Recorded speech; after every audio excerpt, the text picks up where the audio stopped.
There's no feeling more intense than starting over.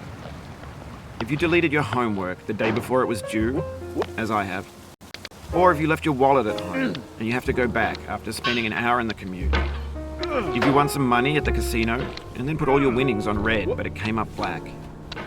If you got your best shirt dry cleaned before a wedding and then immediately dropped food on it. If you won an argument with a friend and then later discovered that they just returned to their original view. Starting over is harder than starting up. If you're not ready for that, like if you've already had a bad day, then what you're about to go through might be too much. Feel free to go away and come back. I'll be here. Alright, thanks for coming with me on this trip. I'll understand if you have to take a break at any point. Just find a safe place to stop and quit the game. Don't worry, I'll save your progress, always, even your mistakes. This game is a homage to a free game that came out in 2002, titled Sexy Hiking.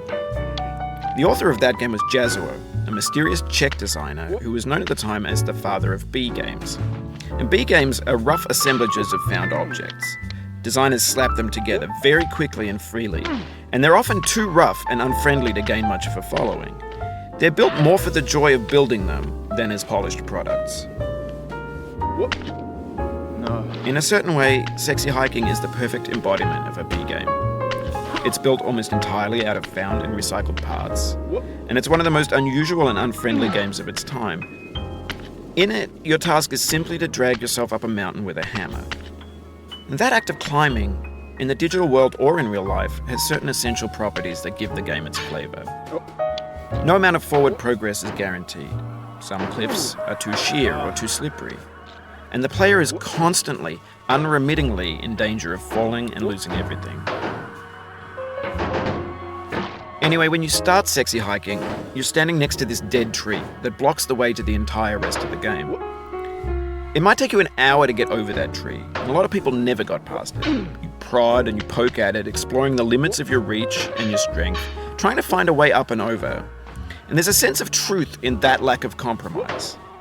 Most obstacles in video game worlds are fake. You can be completely confident in your ability to get through them once you have the correct method or the correct equipment or just by spending enough time. In that sense, every pixelated obstacle in Sexy Hiking is real. The obstacles in Sexy Hiking are unyielding, and that makes the game uniquely frustrating. But I'm not sure Jazuo intended to make a frustrating game. The frustration is just essential to the act of climbing, and it's authentic to the process of building a game about climbing.